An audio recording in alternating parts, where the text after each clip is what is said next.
Uhuru Kenyatta, indicted for crimes against humanity, was declared winner of Kenya's presidential election on Saturday, but rival Raila Odinga said he would challenge the outcome in court and ask supporters to avoid violence. Kenyatta, Kenya's richest man and son of its founding president, faces trial on charges of playing a leading role in the wave of tribal killings that followed the disputed 2007 presidential election. His win on Saturday avoided what could have been a divisive runoff penciled in for April. With Kenyatta, 51, in the top job, Kenya will become the second African country after Sudan to have a sitting president who has been indicted by the International Criminal Court. The United States and other Western powers, big donors to the East African country, said before the vote that a Kenyatta win would complicate diplomatic ties with the nations viewed as a vital ally in a regional battle against militant Islam.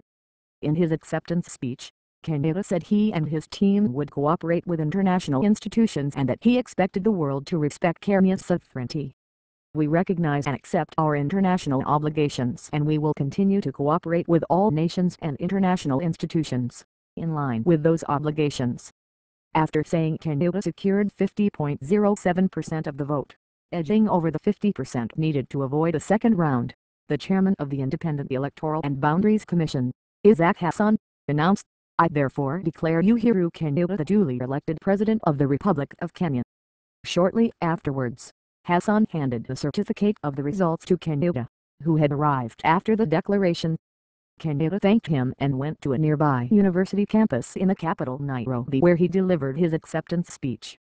Many in the election center cheered, although celebrations started in the early hours of Saturday after provisional results indicated Kenyatta's victory. Supporters thronged the streets of Nairobi and his tribal strongholds, lighting fluorescent flares, waving tree branches and chanting Uhuru, Uhuru. Violence flared briefly in Odinga's heartlands where police fired tear gas at supporters of the defeated candidate who were throwing stones. "No Raila, no peace," they chanted at the scene near the western city of Kisumu, which was shattered by violence after the 2007 election. Last time the bloodshed started immediately after the election results, and analysts predicted that Kenya was likely to escape fighting this time around. Challenge: Odinga, 68, said he would have conceded if the vote was fair, adding that there was rampant illegality in the electoral process and that democracy was on trial in Kenya and he would challenge it in court. "Any violence now could destroy this nation forever, but it would not serve anyone's interests," he said.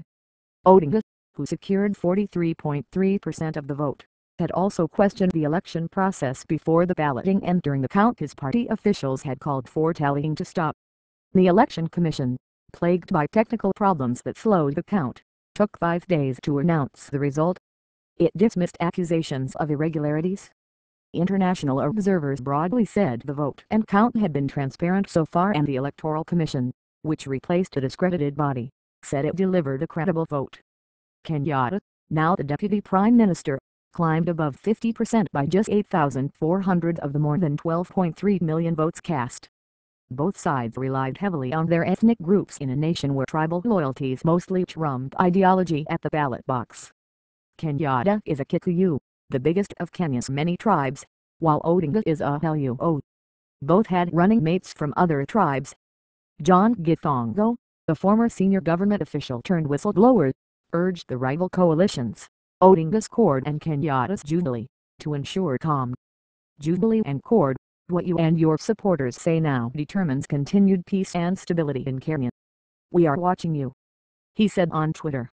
How Western capitals deal with Kenya under Kenyatta and his government will depend on whether he and his running mate William Ruto, who is also indicted, work with the tribunal.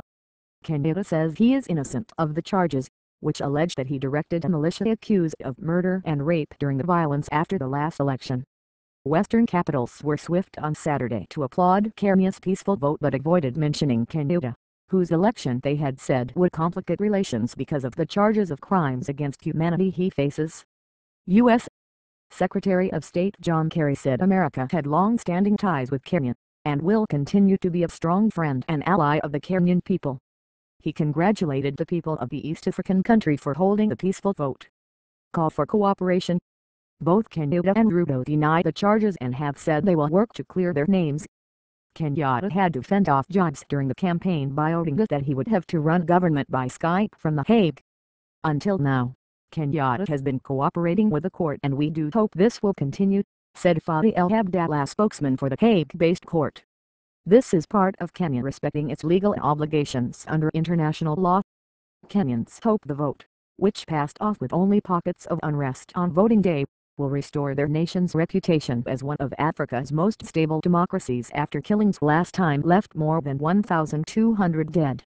Many Kenyans have said they are determined to avoid a repeat of the post-2007 chaos, which paralyzed the economy. Church leaders in Kisumu sought to defuse tension this time and some Odinga supporters said it was time to move on. "I urge our candidate to forget the presidency and let the will of God prevail," cloth vendor Diadonga said. Many shops stayed closed as a precaution in the port city of Mombasa, another Odinga stronghold, but streets were calm.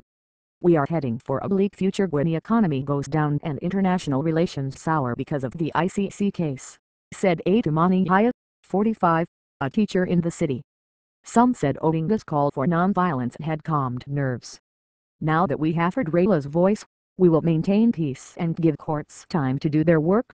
I urge people of this area to remain calm and continue with their normal lives," said Robert Hoko, 24, the transporter. Others were hopeful that Kenyatta could bring change. "We are celebrating. Even with the ICC case in Holland, the people of Kenya still have faith in him," said Thomas Gitau, 25, a barefoot car washer on a main Mombasa street. "We hope he can fix infrastructure and security so we have more jobs." Odinga's camp had said even before the result that they were considering a court challenge.